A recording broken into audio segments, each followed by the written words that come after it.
Okay. I purchased that misery with my enzymes. Dang it. Okay. Okay. So chapter 5. Woo! Making progress. Now, chemical reactions. This is where we really start getting in, like, trying to understand chemical reactions. And we start talking about some terminology that's actually quite useful for understanding the world around you.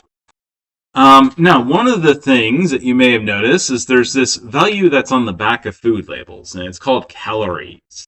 And it's a capital C. Everybody knows that it's a capital C calorie? Okay. Now, these calories in food, this is actually measuring the energy content of that food. It doesn't actually measure the energy that's produced in your body. It's actually done by burning the food, but you extract most of that energy. Okay? You don't do it by burning it, obviously. That would be dangerous. You'd light on fire. It's not good. However, what you do is you extract some portion of that energy. It's a pretty good portion. It depends on your metabolism. Funny enough, people with like what we consider good metabolisms that don't put on weight are usually less efficient. So their metabolism is actually worse in terms of energy, right? But whatever. Now, understanding how this energy and heat are exchanged in chemical reaction is actually going to be the area of chemistry we call thermodynamics. Literally energy, thermo, right? And dynamics, how that affects things, how it changes. When you eat, your food molecules will actually be broken down. It's broken down a combination of acid, base, and enzymes in your digestive system. Do you know where the first enzymes start taking effect and getting used? Well, ripening fruit, or do you mean our mouth? Your first ones. Okay. Yeah. Your mouth. Yeah, your saliva. Has anybody ever touched sugar water? And then it ends up sticky at some point? Okay, now sugar water itself, not sticky, right? What makes it sticky is your saliva actually starts digesting the sugar. And that's what causes it to become sticky, right?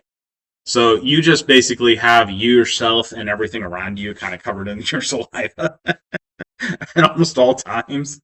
It's like little tiny amounts of it. And that saliva breaks down the sugar when you get on your fingers and it gets sticky. That's why if you lick your fingers, try to lick them clean, it actually gets worse. Yeah. Okay. And so the study of the pace or rate of a chemical reaction is going to be called reaction kinetics. And so reaction kinetics is how fast reaction goes. It's how fast products are made, how fast reactants are used up.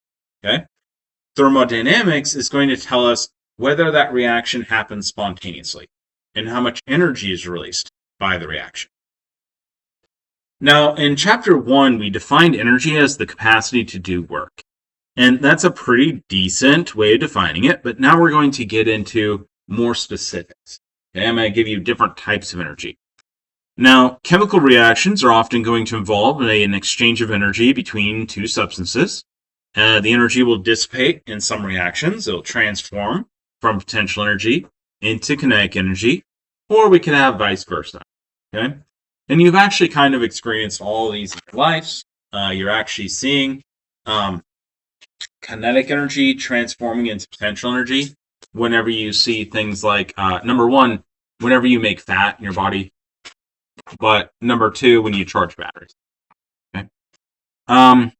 So remember, when we read our reactions, we have our reactants on the left, we have yield sign, right? And that's it equals, and it has a direction, okay? And then we have our products on the right. And that's the reactions we've seen so far. Okay, let's talk a bit about the heat of a reaction. So some reactions let out heat, or heat flows out of them into the surroundings. These are the ones that would feel hot, okay? And so these are called exo, meaning out, thermic, meaning heat. So exothermic reactions. So fire burning, that is an exothermic reaction, right? Can anybody ever use those cold packs? Like you break them, they get cold. Okay, so endo, this is in, and then thermic heat. And so a cold pack would be an endothermic reaction, actually. Okay? You'll actually note this is very similar to the reaction we did last week, where we dissolved those salts, and if you felt the bottom of it, it turned hot, didn't it? And so that's that one right there. Okay? That was an exothermic reaction last time. This right here is ammonium nitrate. This is very, very similar to a cold pack. Most cold packs, I mean, they may use ammonium nitrate in a cold pack. I don't know what most of them would be, but this would be an interesting one to use because you can also make bombs out of it. So, yeah. You use this to make fertilizer usually? Yeah. Anyways. So that's one ingredient that the, you ever heard of the Oklahoma bombing of the World Trade Center? That's one of the ingredients for the bomb that's made in that one. That one's a big one. It's got like a city block. That was crazy. So the change in enthalpy, this is going to be delta H. Delta meaning change, H is enthalpy, so change in enthalpy. And so this is heat flow with constant pressure. Okay? And so this is more like the traditional heat flow that you're used to. So heat flows in, heat flows out. Right? That's the exothermic, endothermic. So what we see is we have a delta H reaction. This is going to equal the delta H of our products minus the delta H of reactants.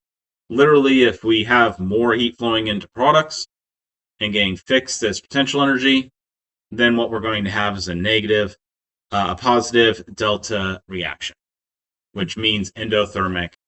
The reaction absorbed energy. Okay? If reactants had more energy to give off, then we're going to get an exothermic, like burning fuel. Okay? All right. This right here is entropy. Excuse the typo. This should have said entropy right here. Yeah. Yeah. So entropy, that's entropy right there. Okay, that's delta S. Now, your book and most people would call this randomness, which is super unhelpful because what the heck is randomness? But randomness is kind of fine to understand it. However, if you want to understand it better, what we need to consider is something called microstates. Okay? So if we look in this room right now, right? Everybody has on their seat, right? So let's say that we had somebody rearrange. We have one microstate right now. If somebody rearranged, so you sat over here instead, we would have a second microstate. Okay? And if we rearranged again, we'd have another microstate. And so we have a bunch of different states we could be in. The more states that are possible, the larger the entropy. Okay? And that's what they mean by the randomness. It's the number of states you could be in. Okay? Now, having said this, this entropy, this i.e. randomness, the number of possible states you could be in, it does depend on your ability to move around, doesn't it? So if I nailed you guys to the ground, tunk, tunk, tunk, tunk, tunk, would you be able to rearrange into other states? No, you'd be stuck, right? And so at 0 Kelvin, which means you have no heat energy, it is temperature 0, that's absolute 0. Entropy actually goes to 1. You only have one possible state. And so the entropy goes to 0 in that state. So you can't have a change in entropy. However, that's really rare. You'll never encounter it. So, all right. Now, delta S, when it's positive, this means you have an increasing entropy, increasing randomness. When delta S is negative, you have a negative one. Now remember, this is always going to be with respect to that reaction or that system, what you're looking at. Okay. In terms of entropy is kind of an interesting one because the entropy of the universe always has to go up. So entropy in the universe always goes up all the time. All right. That doesn't mean we don't get a negative delta S, though. It can go up in one place and go down in another, right? Okay. So free energy, this is the next one we need to consider. This is delta G. It's delta G because it's actually Gibbs free energy for the total net.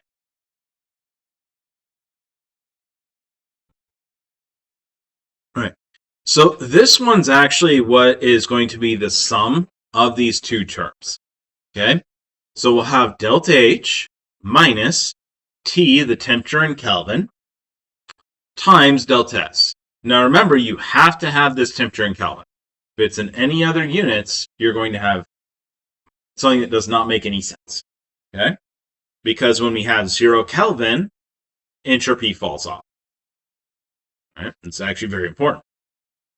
Okay, so we take this formula and we get Gibbs free energy. And what this tells us is when we have negative Gibbs free energy, so that process that we're looking at is going to be spontaneous. Okay? It's going to happen under its own energy. This would be things like light a fire and it keeps burning as long as you have fuel, right? You have a rock on the top of a hill, rolls down the hill, right? And you don't have to continuously put in energy, do you? It's going to do it on its own. Okay. Now, if you have a positive delta G, what that's going to tell you is it's not going to be spontaneous. It won't happen under its own power.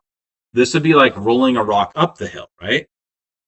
What that also tells you is when something is not spontaneous or non-spontaneous, it means the opposite way is spontaneous. And so for the rock being rolled up the hill, what happens if we stop rolling it and just, move to the side? Rolls back down, doesn't it? And so that spontaneously happens in the opposite direction. Okay? Now, if delta G is 0, that means it doesn't spontaneously happen in either direction. Or another way of saying that is it spontaneously happens in both directions. Okay? They're the same. All right, so delta G, so when it gives off delta G, when that's negative, it gives it off to the rest of the universe. That's going to be what's called exergonic. Notice gonic stands for the delta G portion, the Gibbs free energy. Endergonic is when it requires energy to be used. We have to put energy in. Okay? And that's when delta G is positive. Now, spontaneous processes are going to continue to occur once you've started and don't require energy from the surroundings. So you can think of they will spontaneously occur, and you don't have to continuously input anything into them. Okay? Now, you may have to get it started in the first place, though. And the other thing to think about is, notice I didn't use any terms that indicate the time frame of this stuff. Okay? So, was the Grand Canyon going to spontaneously form? Yes, it spontaneously formed, right? It's not like somebody was sitting there with a shovel. So it spontaneously formed under its own power, right? But it took hundreds of millions of years to do so, didn't it? And so that time frame could be like next second. It could be a million years from now. There's no telling, okay? Like a rock, you've seen these old, very like hundreds of millions of years old rock formations, and it has like this boulder just precariously bouncing there. That's going to spontaneously fall, right? May not fall yesterday, may not fall today, may fall in another million years, right? We don't know. That'll be the rate of the reaction, right? How fast it happens. But it will spontaneously fall. And so that's the thermodynamics. Okay? Okay, now remember that delta G values do require energy input from the surroundings or are not spontaneous when they're positive. Okay? An easy way to sort of think about this is the boulder rolling up and down the hill, but also you can think about it as a canoe on a stream. Okay? So if you have a negative delta G spontaneous, you're going with the stream. You don't have to paddle. You can just sit back and relax if you want it, right? But maybe you do paddle and you go a little faster, right? Yeah. Okay. A non-spontaneous process is going to be like paddling up the river. So if you stop putting in energy, it's going to go backwards. Okay? And you're going to be going against the stream. Is that making sense so far? Okay. This right here kind of demonstrates that exergonic versus endergonic reactions and their energy differences here. So right here we have the energy of your reactants. If that's larger than the energy of your products, you're going to release that energy to the universe, and that means you're exergonic. Okay? You're a negative delta G. if you have your products and they have higher energy than your reactants, like charging your battery on your phone, right? Then that's going to be putting energy into the system. That's going to be endergonic, takes energy away from the universe, right? And fixes it into your phone battery in the system. Okay? Now, keep in mind, did you guys know your phone slowly discharges even if you don't use it? Yeah, batteries discharge and they go down in power, right? So if you left a lithium-ion battery just sitting there for a year, it's probably dead and it may be damaged. Okay? Okay. So let's talk about this in terms of biochemistry, biology. All right, so a living system is going to free energy, is always the energy that can do work under cellular conditions. During a spontaneous change, your free energy decreases and the stability of your system increases. In a living system, your free energy give off is one chemical reaction. This is going to be coupled into other chemical reactions to help them along. And so typically that coupling mechanism, the molecule that does that coupling, is ATP. And that's why that's considered like the energy of the cell. And the mitochondria that does the last step to produce it is considered the powerhouse of the cell, right? Okay, so this right here is your spontaneous exergonic reaction, which is taking food right here, and we digest it down into simpler forms, particularly ATP for energy, okay? Now, note that not every single step of this process is spontaneous, right? But overall, the steps are spontaneous. Okay, so once we have ATP, what's going to happen is we'll take that ATP and we'll use it for non-spontaneous processes. This is going to provide the energy to push those forward, okay? And that's going to be things like, well, you could make fat and store the energy, okay? But you could also move, you can chew, you can go hunt things, you can, do work so you can buy food. It's more apt for modern society. All right. So let's talk about sort of the last thing that's thermodynamics, though in reality, we're actually starting to hit on kinetics in this part, okay? Okay, so this is called activation energy. This is the amount of energy that you need to get something started, okay? It's the energy that's the difference between the reactants and the highest energy state right here that you have to overcome, okay? And so this right here is the activation energy.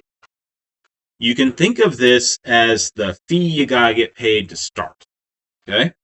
Or another way of thinking of this is, you know how the burning fuel that's exothermic, right? Exergonic? Okay. Now, what do you have to do to get the fuel burning? Ignite it. Yeah, you need a starting spark, right? This is the starting spark. That's the activation energy, okay? And that's why you're doing that. You actually have to overcome the activation energy. Okay? Or if you went up to a boulder on a hill, you got to give it a little shove to get it started, right? And that would be your activation energy. Notice that in an exergonic reaction, your activation energy completely gets recuperated, and you in fact produce even more energy out.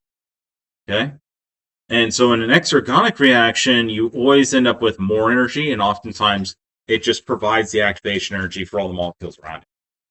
And that's why burning fuel, you don't have to keep sparking it. It's providing its own sparks, isn't it? Okay. This right here is an inorganic reaction. And what you'll notice here is that the activation energy in an inorganic reaction is very large. Okay. And so what ends up happening is the energy you get back out is usually not going to be enough to overcome that activation energy again. Okay? And so it ends up being non-spontaneous because the energy you get back out doesn't allow you to go back over there. Okay? It's kind of like if you had something where you keep getting paid back out. So you take $5, you buy a lotto ticket, you get $10 back out. You could keep doing that forever, right? In fact, you could give $5 to a friend and now they start doing it, right? Yeah. Okay, but what happens if you start losing? You lose your $5. You get $1 back. Can you buy the next ticket? Nope, you're done. It's not spontaneous, is it? Okay, so this is the energy content for food. I didn't mention this before, but you know how the calories with the capital C we talked about for the food packets? Well, they are not actually scientific calories. So what happened is the calories in science are small c, and they're the amount of energy it takes to raise the temperature of 1 gram of water 1 degree Celsius. Okay? And so they're a nicely defined energy. Now, the calorie in packets, which is capital C, is actually a kilocalorie. It's 1,000 calories. Okay? Why exactly they thought it was a smart idea to make it capital C calorie and not, K calorie, which is what it is, I have no idea. But they did. Okay? And so the capital C calorie or K calorie is going to be 4 calories per gram for a carbohydrate. For a protein, it's going to be 4 calories per gram. And then for a fat, we have 9 calories per gram. Notice fats are the most energy dense. That's why we hold on to the majority of our energy as fats, because we got to run around and move with it, right? If you're looking at a plant, they hold on to most of that energy as calories. Okay? I'm sorry, not calories, but carbohydrates. The C's. And that's because they don't have to jump around and move, right? Them being a bit bigger and heavier doesn't really matter. Also, it's useful for making the materials they're made out of. All right, so what ends up happening inside the body is we do a reaction series that's very similar to combustion. So we do something that's extremely similar to combustion. What we do is instead of burning it, we take and do the steps, little tiny steps at a time. Okay? And we split it up into a bunch of steps. Actually, quite a long pathway. Actually, it's 3 pathways, but it's quite long. We'll discuss that at the end of this course, but I'll only touch on it because that's biology. I gotta give them something to do. How boring would biology be without some chemistry? Okay. And so, by the way, there is the energy, which is kilojoules per gram. These are the kilojoule per gram numbers right here. Note, by the way, that if you go to like other countries, some countries use kilojoules per gram in their food packets. And in fact, if you look at packets that are like sold in multiple countries, they'll oftentimes just have both. And they'll have it like calories and then kilojoules. Right? Very common, actually. Okay. These are some different types of foods and their carbohydrate, protein, and fats. And then what you do is you multiply them by their numbers. 4 times this number, 4 times that number, 9 times that number, add them together, and you get your calories here. Okay? And you can see the different foods right there. This is how you would do that. You'd take your 12 grams right there, right? Times 9 for fat, and that'd be 108 calories. Then you do it for each of these, 4, and we get, add them together, and that's 196. Now, let's talk a bit about low-calorie foods. They're a bit of a weird thing. Okay, so. Oh, they're very fake and weird as well. Yeah. There's actually some ones now that are more of a smart, clever way of doing it, but they're really expensive still. So, anyways, so low-calorie foods. Most of the calories in like soft drinks come from the sugar, of course, and that's what you're probably thinking there. So there are sweeteners that are not sugar. They undergo very few chemical reactions in the body, and so essentially you will excrete most of them out. Please note that if you are excreting most of those out, then the side effect is always one side effect, and it's called anal leakage. Okay? Because it means you have to excrete it out. Okay? If you don't digest it, you poop it out. Right? Okay. So, when you put these artificial sweeteners in, they're not going to produce energy. They taste sweet. Your body doesn't digest them properly. Now, there's a whole host of possible problems that are associated with this. But let me say one key factor here that like, you know how there's the rescue choppers and they lower the rope and then pull you up? Okay, do you know that those cause neck injuries almost all the time? Spinal and neck injuries? Like, the vast majority of cases that those are used. Okay? And so when you're drowning and you're going to die, do you worry about the neck injury? Kind of like breaking ribs during chest infections. Exactly. So, like, most interventions do require some damage to the person that's being intervened in. When we're talking about artificial sweeteners, the level of damage most artificial sweeteners cause to a person is just completely negligible as compared to obesity. And this is talking from somebody who, I am obese. Like, I am on that. Yeah. So I'm not in great shape. Yeah. So having said that, like, this is I get why people use them. It doesn't help as much as you would wish. So a lot of people drink diet sodas. It does not help particularly. But also in the media, the health effects of artificial sweeteners are really overblown. Like the negative consequences of them, as compared to eating that amount of sugar. Yeah. So, yeah, it's a more complicated thing. Now, manufacturers of baked goods have actually introduced fat substitutes to produce low-fat alternatives. This is, again, it doesn't help as much as you wish, and it has its own set of health consequences. So, again, whether it's actually useful is going to be a question. But they do exist, and those are those low-fat alternatives. They're heavily synthetic for most of them. Though there's a few options that are not synthetic, though whether that's actually better for you or not is a whole other question. So you can have substances like dextrin, cellulose, gums. These are carbohydrate-based molecules. They produce less energy than the 4 calories per gram when eaten. And so these are like lower energy alternatives, lower calorie alternatives. Okay. One of the other things you can do is eat a lot of fiber with your carbohydrates, and it can actually interfere a bit with your absorption of them. So that's one trick people play. That's why, like, apples are not necessarily as bad for you as you might think. Yeah.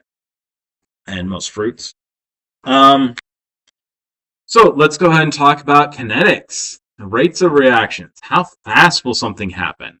So the rate of reaction is going to be determined by the amount of product that's formed in a certain period of time, or the reactant that's used up in that period of time. So for a chemical reaction to occur, the molecules of the reactants, they have to collide with each other with enough energy and the proper orientation for a reaction to happen. Think of it a bit like your hands when you're going in for a handshake, right? So you have to have the right amount of energy to actually complete the handshake and cup, right? And then you have to actually have the orientation for it to cup, right? And then what happens if I do it like this? Am I ever going to handshake? No. And that's like a reaction, okay? They have to come in with the right amount of energy that they actually can transform each other, right? Okay. All right, now, any factor that affects that rates of collision and the energy available for the reaction is going to affect that rate of reaction, okay?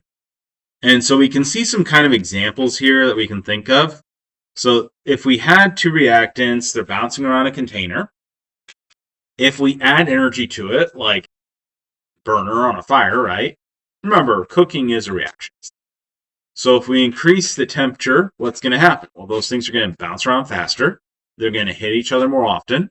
And we actually get double duty. Not only do they hit each other more often, but more of those collisions will be higher energy and have more effect. Okay? So you can kind of think of it like if everybody's driving around at 5 miles per hour in a parking lot. Yeah, they may hit each other a lot, but they're not going to be super effective hits, right? It's not going to cause major damages to the vehicles. If they're driving around at 80 miles per hour and they hit each other, you're going to get a big effect on those cars, right? Possibly people inside, which hopefully not, but makes that so much less fun. So that's like providing heat, right? More collisions, also more effective collisions. Okay. Okay. So what happens if you increase the concentration? So you don't hit many people on empty parking lots, do you? That happens fairly not much. Not that it doesn't happen, unfortunately, but it doesn't happen often, does it? But what happens when you get a parking lot extremely full and there's traffic everywhere? You're much more likely to hit each other, aren't you? Okay? Same thing with a reaction. If you have a lot of particles bouncing around that container, high concentrations, you're going to get a lot more collisions. Reaction is going to happen faster. Okay, so what happens if you provide things like you get this reaction going, the reaction's going, and now all of a sudden, like, they got into wrecks. Do you usually see that many wrecks behind the other wrecks? At the beginning, yeah. But once everybody stopped, the wrecks end up stopping, don't they? Because everybody can't get to each other. Okay? And so as you get your reaction going, more and more of the reactants are getting used up. And what's going to happen is you'll have slower and slower reaction because you're using up those reactants. Okay? Okay, so I've already kind of went over these, but again, the temperature. Now, temperature, the best way to think of temperature and heat is that it is randomized kinetic energy, okay?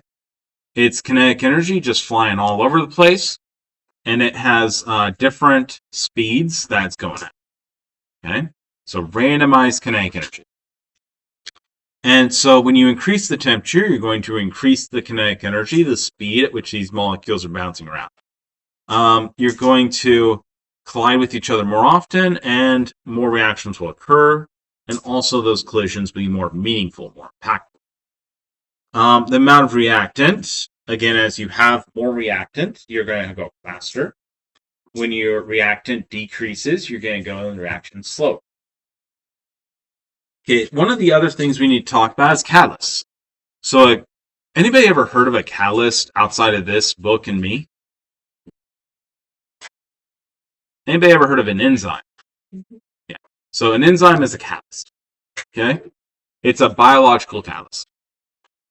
So catalysts are going to speed up reactions, and how they're going to do this is they're going to lower the activation energy. They get more gases, you get luckier. Kind of. But one of the important things about a catalyst is a catalyst will not be consumed. Yeah. And so, yep. And so it lowers the activation energy, makes the reaction go faster. You can think of it as breaking up the hill into parts. Okay. But the other thing about a catalyst is that catalyst is going to be regenerated by the end. And so at the end of your reaction, you'll have the same amount of catalyst, assuming nothing else happens. But that reaction won't change your amount of catalyst. Okay? So catalyst will neither be a product nor reactant. It's going to be a third thing, which is the catalyst. Okay? Acids, bases, metal ions are often going to act as catalysts. Everybody's used superglue, right? Okay. So superglue is typically base catalyzed. So there's a base in superglue that actually catalyzes that reaction so that it doesn't take like 20 hours. Okay? Yeah. To start getting sticky. If it wasn't catalyzed, it would take weeks to actually solidify. It would take a very long time. Okay? And so that's actually base catalyzed. You can do an acid catalyzed one too. It's just typically more damaging to things that you want superglue. So they don't do it. If anybody's ever seen like hydrogen production, that's another one you may have seen before. There's like very popular in science videos and stuff. So that would be another one. You'd see like a metal catalyst in the water, and they hook up electricity to it, and hydrogen comes off the top. And so that's a metal catalyst right there. So catalysts are going to be immobilized reactants near each other. Many of the catalysts will actually take the reactants. They'll make them orient and be in the same area so that they bang into each other a lot in the correct orientation. And if you do that, the reaction's more likely to occur, right? And so you speed up your reaction. So that's a probably the most of the catalysts that you would encounter do something like that. Okay? Okay, I'm going to go ahead and stop here. We'll start up on enzymes next time. Remember, that's your biological catalysts. You all have a wonderful day. I'll see you Thursday. And please come prepared to play with models. Yay. I have a quick